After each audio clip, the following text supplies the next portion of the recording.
Bonjour à tous. Donc, Claudie Briand-Ponzetto, animatrice du Sage de l'Est lyonnais, sachant que le Sage de l'Est lyonnais est abrité par la structure porteuse et le département du Rhône.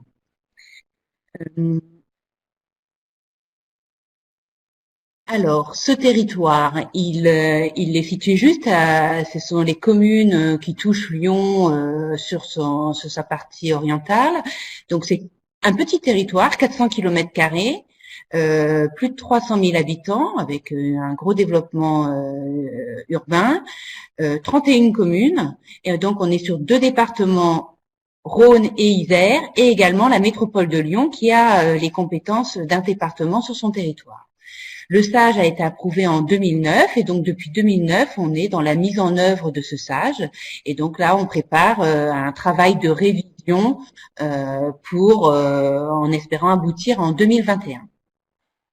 Là pour le SAGE.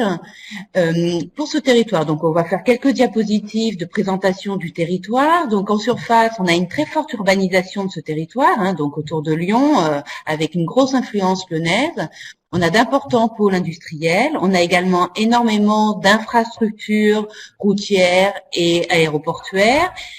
Et c'est un territoire encore bien occupé par des terrains agricoles, puisque 50% de la SAU de ce territoire est occupée par de la surface agricole. Donc on est dans une agriculture périurbaine avec quand même beaucoup de céréaliculture et du maraîchage. Donc voilà pour l'occupation de ce territoire. Ces milieux aquatiques, on a plusieurs nappes d'eau souterraines. Tout en profondeur, on a la nappe de la Molage qui s'étend bien au-delà de notre territoire. On a également une nappe fluvio-glaciaire qui est constituée des trois couloirs qui sont représentés avec les trois flèches là que l'on peut voir. Donc c'est une nappe qui est d'une profondeur entre parfois affleurante, mais qui peut aller jusqu'à 40-50 mètres de profondeur. Et on a également la nappe alluviale du Rhône, donc la nappe d'accompagnement du Rhône. On a également sur ce territoire deux zones où on a des milieux aquatiques superficiels, au nord de ce territoire et également au sud du territoire. Au nord, ce sont plutôt des affluents du Rhône, c'est le Rhône et c'est l'Aune. Et là, on a un affluent du Rhône qui s'appelle l'Ozon, donc, et puis avec pas mal de zones humides. Donc, tout cela est aussi en lien avec les nappes d'eau souterraines. Sur la diapo suivante, je vous montre un peu la forte solidisation des nappes souterraines, de toutes ces nappes. On a plutôt des prélèvements en nappe en fait qu'en milieu superficiel. Pour la nappe alluviale, on a au moins 130 millions de mètres cubes par an, puisqu'on a des champs. C'est également le siège de champs captants pour l'alimentation en eau potable de l'agglomération lyonnaise. On a, pour ce qui est de la nappe fluvio-glaciaire qu'on appelle aussi nappe de l'Est lyonnais, avec donc répartie dans ces trois couloirs, 20 millions de mètres cubes à peu près par an, donc moins que sur la nappe alluviale certainement, mais elle est importante en fait pour notre territoire.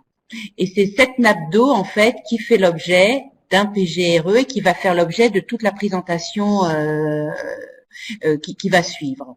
Sur cette nappe a été classée en déficit quantitatif au stage parce qu'on a constaté de fortes tendances baissières et donc on a sur ces différents couloirs des usages différents avec sur le couloir situé au nord une forte pression d'irrigation agricole. Sur le couloir qui est situé au milieu, on a beaucoup d'industriels.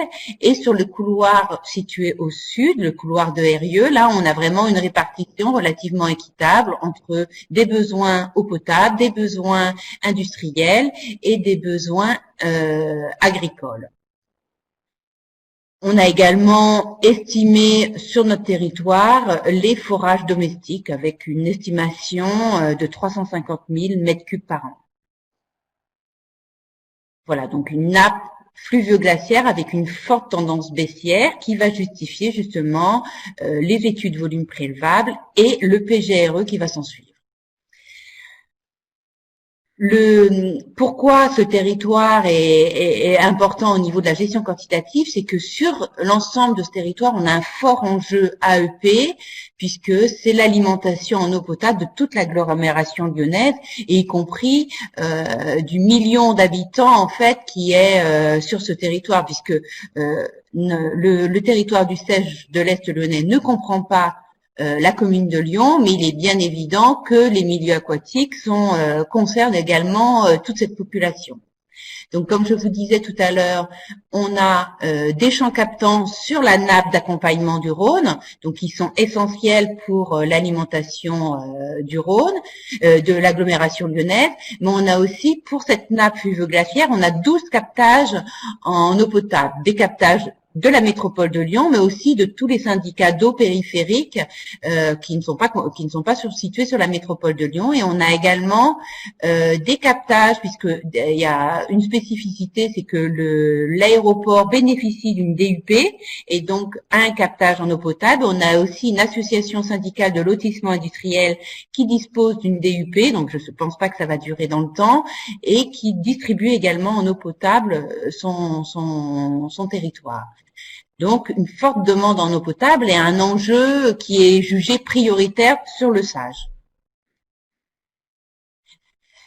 De quoi on dispose, nous, au niveau du Sage, pour travailler sur ce plan de gestion de la ressource en eau et pour construire, en fait, pour les études volume prélevable, on dispose de deux types d'outils. Un modèle hydrogéologique de la nappe qu'on a appelé NAPELI, pour nappe de l'Est lyonnais. Et donc, ce produit est détenu et sous maîtrise d'ouvrage de la métropole de Lyon. Et on a également des bases de données qu'on a regroupées dans un observatoire et qui sont cette fois-ci sous maîtrise d'ouvrage du département du Rhône, donc avec comme acteur derrière l'équipe du Sage de l'Est lyonnais. Donc avec ces deux maîtrises d'ouvrage, nos outils doivent travailler ensemble, c'est-à-dire qu'on a l'outil de nappe est alimenté par les différents observatoires et inversement. Donc en fait, on a des conventions entre le département et la métropole pour que les outils puissent communiquer. Donc avec des flux qui peuvent aller de l'un à l'autre. Donc et ça date de 2004. Donc ces outils ont été créés il y a très longtemps et ils ont été utilisés pour la suite. Et donc, c'est encore des outils qu'on met à jour puisque les bases de données pour prélèvement, on continue à les mettre à jour annuellement. Donc, c'est des outils qui sont toujours vivants et qu'on continue à perfectionner, qu'on continue à alimenter. On dispose également d'un réseau de suivi sur les eaux souterraines, tant sur l'aspect piézométrique, c'est ce qui va nous occuper aujourd'hui, mais on a aussi un réseau de suivi sur les eaux souterraines au niveau de la qualité des eaux. Donc ça, c'est vraiment notre équipe qui est maître d'ouvrage de ce réseau. Donc voilà les données dont on dispose. Et là, j'ai essayé de vous synthétiser chronologiquement comment se sont déroulées toutes les études pour arriver au PGRE que l'on a, qui a été approuvé en 2017, et sa mise en œuvre qu'on est en train d'établir et puis qu'on met en œuvre depuis quelques années aujourd'hui. Donc nous, on a pratiqué une concertation en continu depuis le modèle NAPELI, les bases de données, donc c'est au moins 65 réunions qui ont été recensées pour pouvoir communiquer sur les résultats des études avec l'ensemble des acteurs du territoire. Donc en général, c'est les acteurs de la clé et puis quelques groupes de travail spécifiques. On fait étude par étude, mais avec toujours une restitution en clé de ces actions-là. Et donc ça, c'est vrai que c'est un choix de départ et que je pense qu'il est important d'avoir. Avec le recul, je m'aperçois que c'est quelque chose d'essentiel. Par rapport, sur la colonne de gauche, j'ai mis tout ce qui a été études. Donc, les études volume prélevable ont démarré pour nous en 2010. sachant que comme vous avez pu voir, on avait déjà commencé à bâtir le modèle de nappe en 2004. On avait notre observatoire de données qui a démarré en 2005 et qui ont alimenté en fait les études volume prélevable. Alors nous, dans notre bassin, ce qui a été appelé HMUC, on l'a appelé études volume prélevable, mais je pense que c'est un peu les mêmes démarches. On avait la méthodologie pour les études volume prélevable. Alors on a d'abord travaillé plutôt, je veux reprendre un peu ce qui a été dit tout à l'heure, plutôt sur hydrologie et usage. En 2010-2011, on a plutôt travaillé sur hydrologie et usage. Donc, on a s'agissait de définir les flux entrants, les flux sortants, puisqu'on est sur un sage de nappe. Hein. Je ne sais pas si je me suis bien fait comprendre, on est sur un sage de nappe. On a regardé comment l'aquifère était alimenté. On a aussi pris en compte la volonté d'établir des conditions sur cette nappe qui devraient être respectées 8 années sur 10, puisque on admet que 2 années sur 10, ben on travaille dans un cadre plus cadre arrêté sécheresse, on va dire, et tout ce qu'on construisait devait pouvoir s'appliquer 8 années sur 10.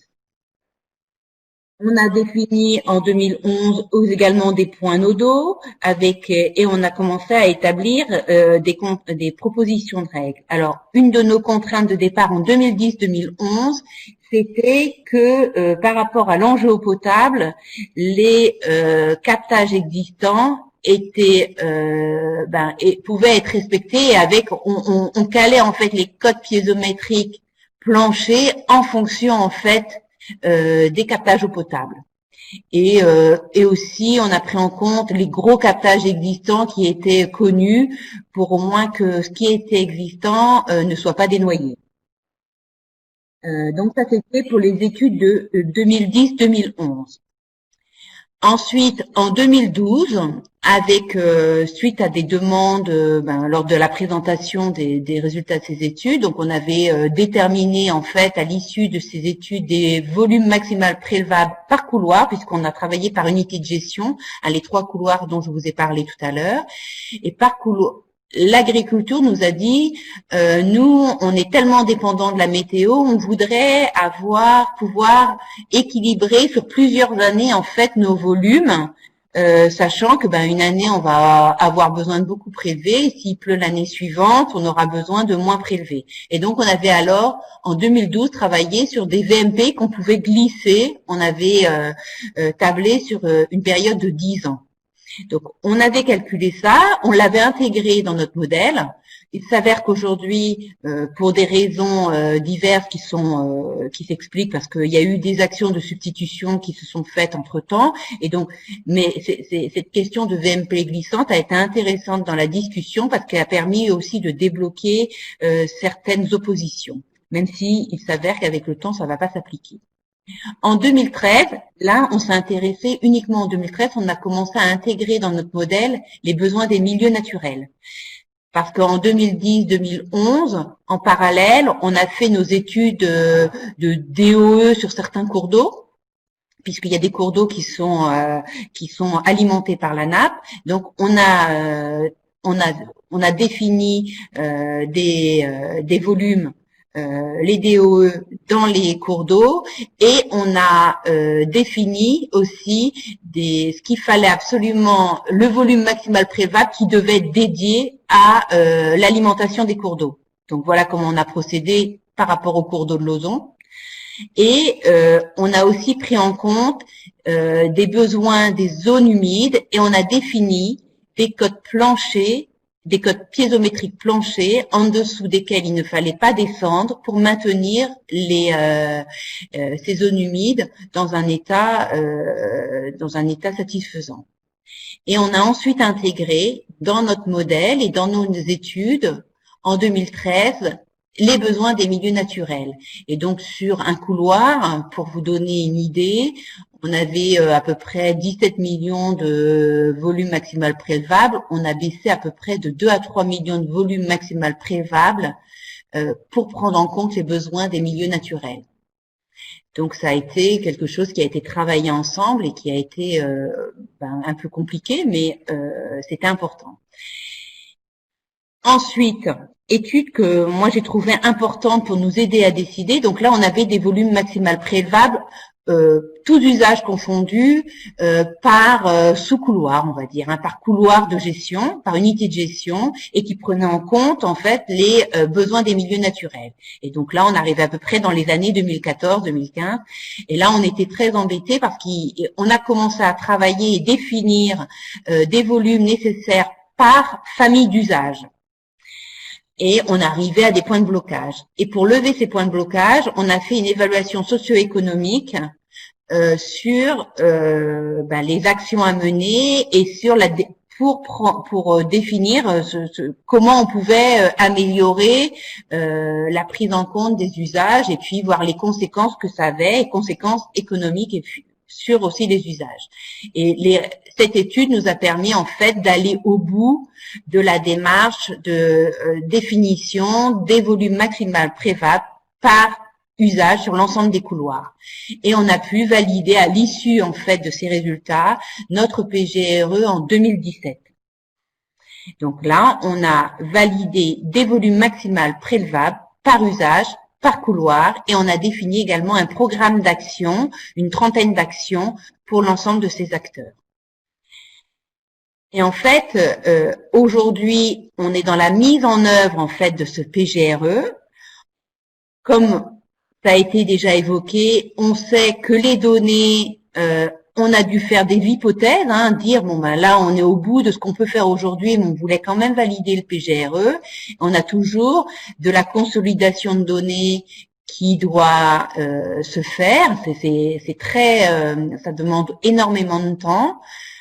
Donc ça, on continue à le faire. On n'est pas forcément toujours très performant là-dessus parce que il faut dégager du temps et puis on l'a pas forcément.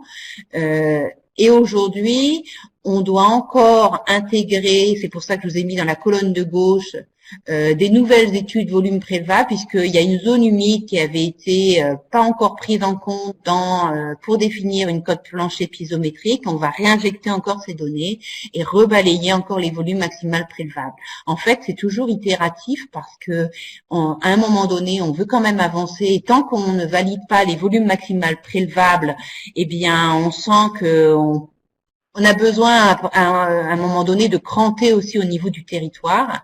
Et puis après, on réintègre des nouvelles données.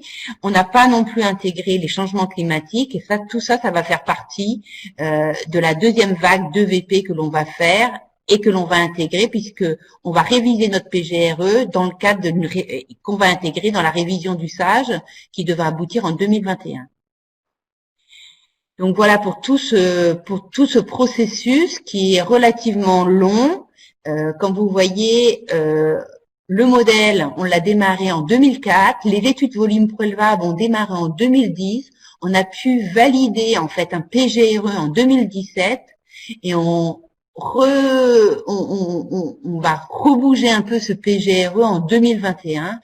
Donc c'est un travail de longue haleine, mais qui se fait dans la concertation et on sent que ça ressemble quand même à un PTGE puisque on touche tout de suite de l'aménagement du territoire puisque vous avez bien compris que sur ce territoire on a de l'eau potable, de l'agriculture bien présente et des industriels. Donc là, pour le PGRE de la nappe de l'Est lyonnais qui a été validé en 2017, on a un certain nombre de volumes maximales prélevables qui ne concernent bien sûr que la nappe de l'Est lyonnais, pas la nappe d'accompagnement, et on a un programme d'action qui implique tous les usagers, et donc ce programme d'action a été travaillé tous ensemble. Donc j'ai essayé de faire quelque chose d'assez synthétique, donc pas forcément peut-être très détaillé sur la méthodologie utilisée sur nos études volume préva parce que j'avais vu que l'OFB avait bien détaillé. Donc on est sur des études souterraines, donc avec des méthodes un peu différentes, mais sur la méthodologie on est assez proche. Donc voilà pour la présentation que je pouvais vous faire. En tous les cas, je vous remercie de votre attention et je remercie aussi beaucoup pour l'organisation de l'OIE et puis le ministère et Gesto pour l'organisation en fait de ce séminaire et à votre disposition pour répondre aux questions.